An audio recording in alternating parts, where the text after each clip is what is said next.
Bismillahirrahmanirrahim. Assalamualaikum warahmatullahi wabarakatuh.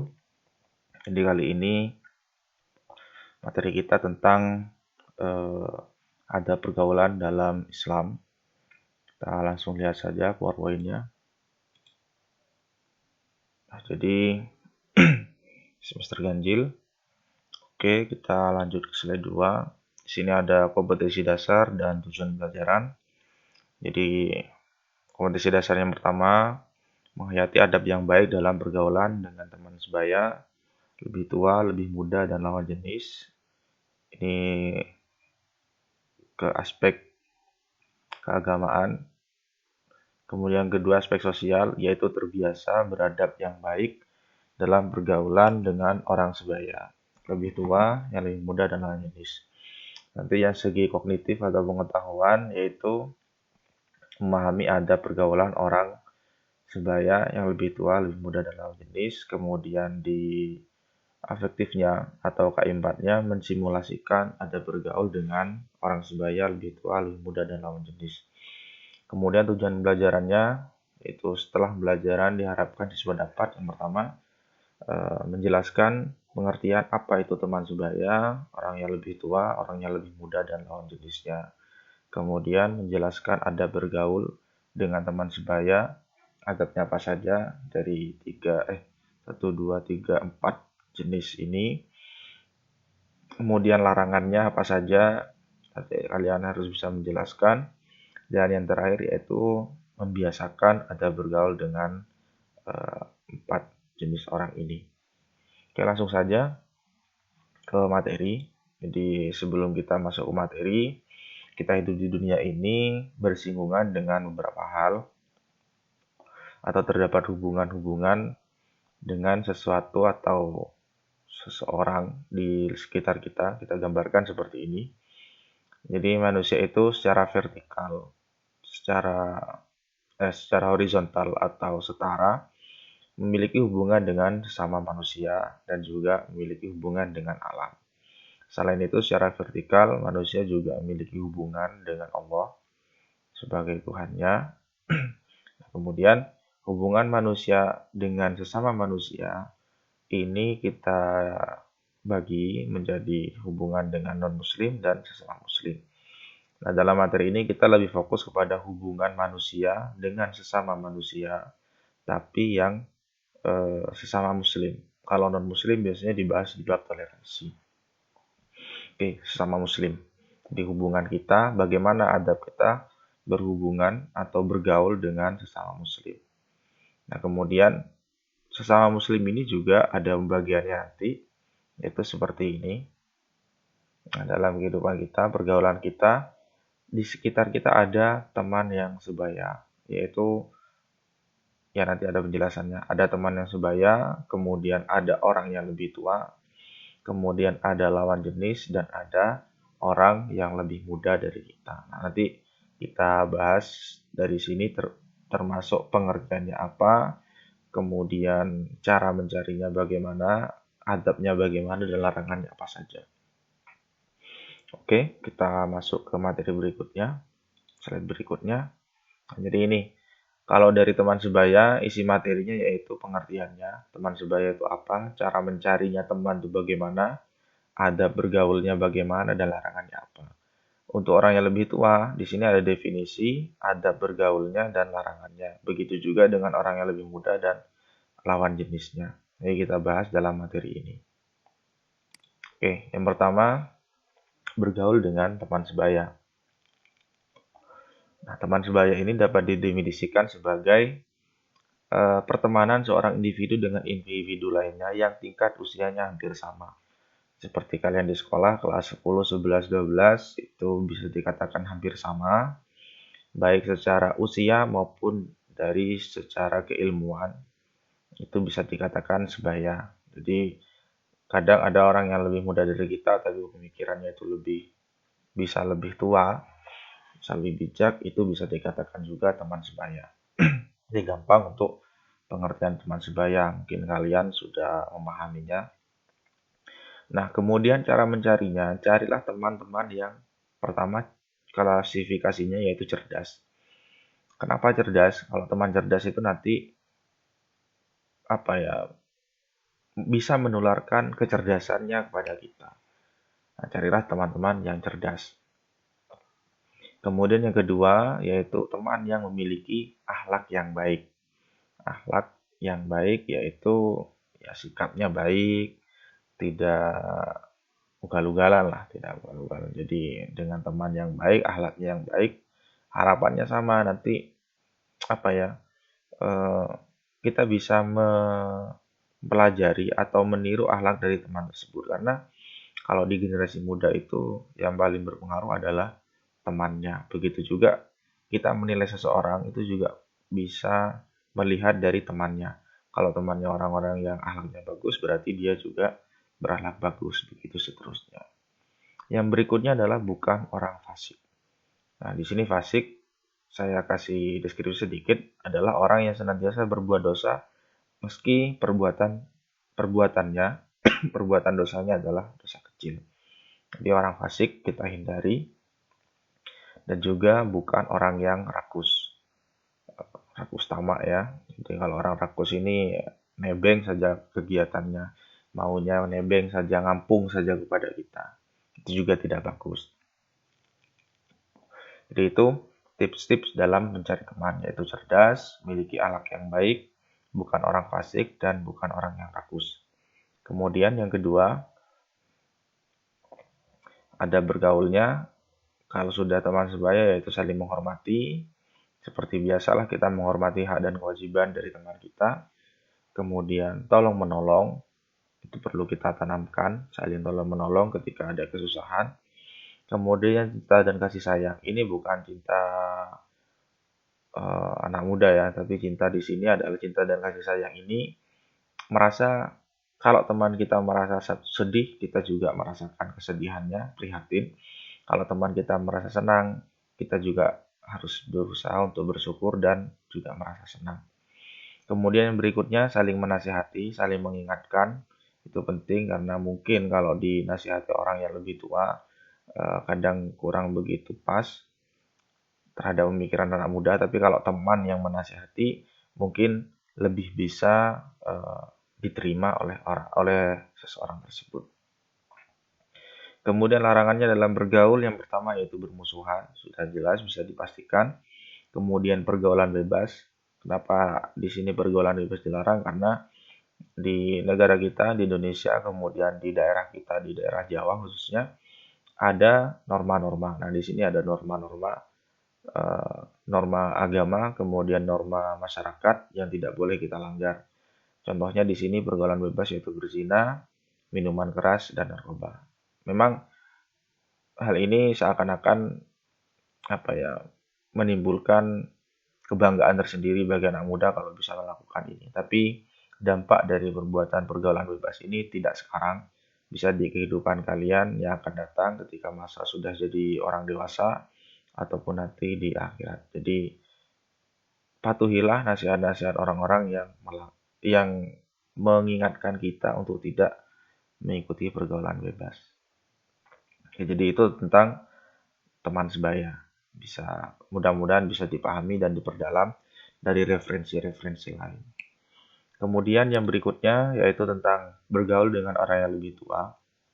Di sini definisinya yaitu orang yang dipandang tua atau berpengalaman seperti tua, seperti pemimpin dan penasehat. Jadi tua itu tidak harus dari segi usia, dari pemikirannya pun juga bisa.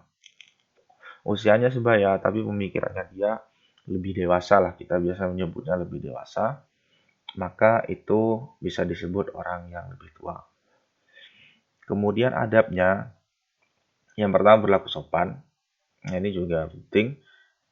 Seyogyanya kita sebagai orang Indonesia yang memiliki banyak budaya ya, kemudian orang Jawa, ketika berbicara dengan orang yang lebih tua menggunakan bahasa yang bagus. Bahasa Jawa yang bagus, misalnya kalau kita menyebutnya boso atau kromo inggil sebisanya. Jadi ya mohon maaf juga sekarang di sekitar kita anak kecil-kecil itu sudah tidak diajari dengan bahasa Jawa yang bagus, boso, tapi lebih ke bahasa Indonesia. Nah, bahasa Indonesia bukan berarti jelek, tapi ya apa ya dianggapnya sama lah seperti itu. Tapi kalau bahasa Jawa kan ada contoh misalnya kata iya. Nah, iya kalau bahasa Jawa bisa dibilang iyo, bisa dibilang enggih. Begitupun dengan bahasa Madura. Jadi sebisa mungkin belajar ini sedikit demi sedikit. Insya Allah bisa, khususnya kepada orang tua. Berlaku sopan, berkata santun, ini satu paket sebenarnya. Sopan ya, mohon maaf kata-katanya seperti ini, tidak selengean lah ketika berbicara atau di depan orang yang lebih tua, tidak selengean. Seperti itu.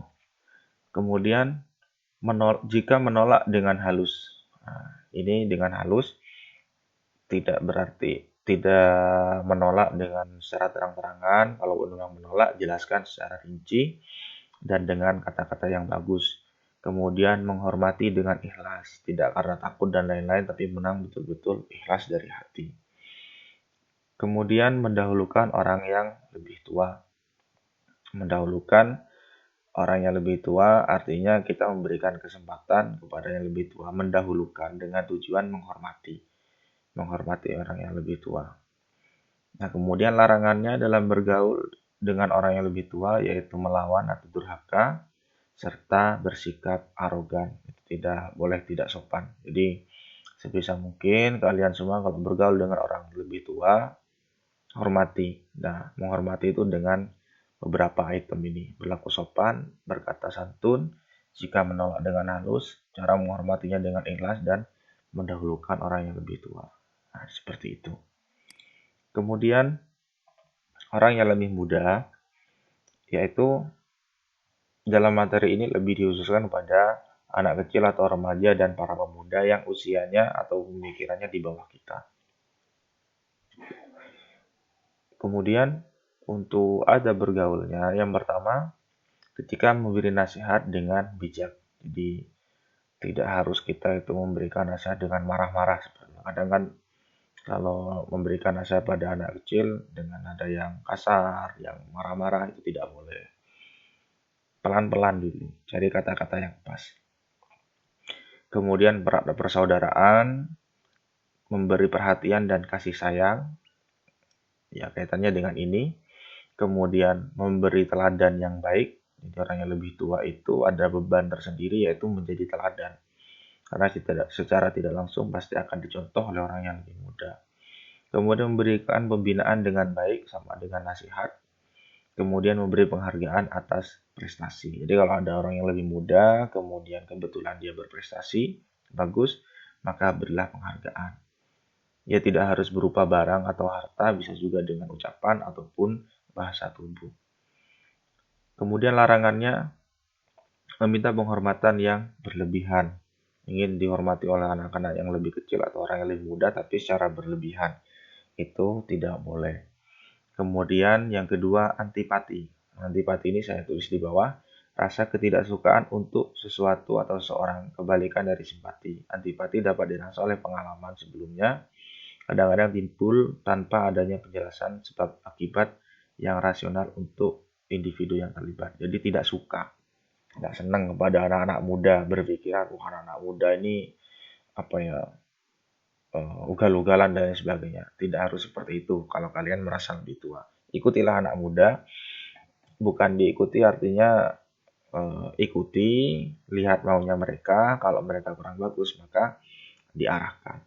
Itu maksudnya simpati. Kemudian berikutnya tidak memahami aktivitas generasi muda. Maksudnya adalah anak muda itu punya pemikiran, kemudian juga punya keinginan. Nah, sama dengan antipati tadi, larangannya. Jadi kita ikuti maunya anak-anak itu seperti apa, lihat dulu kemauannya bagaimana. Kalau misalkan mereka benar, pemikiran mereka benar, maka kita dukung. Tapi kalau kurang bagus, ada tingkah laku yang kurang bagus atau pemikirannya kurang bagus, maka kita berikan nasihat dengan bijak, juga memberikan pembinaan yang baik. Jadi seperti itu. Kemudian yang berikutnya bergaul dengan lawan jenis. Yang pertama, definisi. Lawan jenis itu yang dimaksud dalam materi ini adalah jenis kelamin. Seperti contoh laki-laki dan perempuan. Nah, Nah, lawan jenis yang dimaksud dalam materi ini lebih fokus kepada yang bukan muhrim, artinya bukan saudara.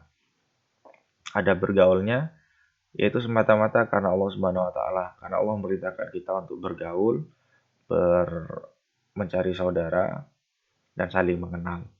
Kemudian yang berikutnya, semata-mata karena Allah, bukan bergaul karena nafsu dan lain-lain. Yang berikutnya dalam pergaulan itu menutup aurat. Nah, aurat ini kalau tidak ditutup menimbulkan banyak permasalahan. Kemudian menjaga kemaluan. Nah, dua ini untuk, kemudian yang berikutnya menundukkan pandangan. Tiga ini, maksud saya tiga ini untuk menghindari pergaulan bebas dan menghindari zina, seperti itu. Jadi menutup aurat, menjaga kemaluan, dan menundukkan pandangan. Jadi tidak saling pandang-pandangan, karena ada puisi cinta itu dari mata turun ke hati. Makanya matanya dijaga, pandangannya dijaga. Nah, kemudian yang terakhir, saling bertanggung jawab. Artinya tanggung jawabnya sebagai teman itu seperti apa. Kemudian yang berikutnya adalah larangan dalam bergaul dengan lawan jenis. Yang pertama yaitu berkholwat. Berkholwat ini berdua-duaan antara laki-laki dan perempuan yang bukan muhrim dan tidak ada ikatan resmi atau syar'i suami istri di tempat sunyi atau tersembunyi. Jadi berkholwat ini tidak boleh antara laki-laki perempuan yang bukan saudara atau bukan muhrim, dan juga tidak ada ikatan laki-laki suami istri. Tunangan bagaimana? Kalau tunangan itu juga masih belum boleh, karena itu belum ada ikatan syar'i. Jadi berhati-hati, kholwat ini bisa menimbulkan fitnah. Kemudian berbaur dengan lawan jenis. Nah, berbaur dengan lawan jenis artinya kumpul-kumpul laki perempuan itu, ya emang kalau ketika berkumpul berbaur itu kelihatannya tidak apa-apa, tapi bagi orang yang melihat itu kelihatannya tidak sopan. Jadi kalau laki-laki ya bergaulah dengan, lebih banyak bergaulah dengan laki-laki. Yang perempuan juga lebih banyaklah bergaul dengan perempuan. Kalaupun harus ada perkumpulan laki-laki dan perempuan, maka dijaga, jangan terlalu dilepas begitu saja. Maksudnya ya apa ya? Ya seperti itu, tidak berlebihan lah dalam pergaulannya. Tetap ada jarak antara laki-laki dan perempuan. Kemudian tiga, bersolek secara berlebihan, berdandan secara berlebihan. Nah, ini mengundang fitnah. Mengundang fitnah juga nanti mengundang yang tidak-tidak. Jadi berdandanlah ya sewajarnya saja, tidak berlebihan. Ya berhubung sekarang sudah zamannya skincare dan lain-lain, bukan berarti tidak boleh. Ya boleh, cuma tetap adab Islam itu menyatakan tidak boleh berlebih-lebihan. Jadi itu materi kita sudah habis tentang pembiasaan akhlak terpuji dalam Islam terkait dengan hubungan ini, hubungan manusia dengan sesama manusia, teman sebaya, orang lebih tua, orang lebih muda, dan lawan jenis. Mudah-mudahan sedikit pemaparan saya memberikan manfaat bagi kalian semua, dan mudah-mudahan kita semua bisa mengamalkan materi hari ini. Terima kasih dan mohon maaf. Assalamualaikum warahmatullahi wabarakatuh.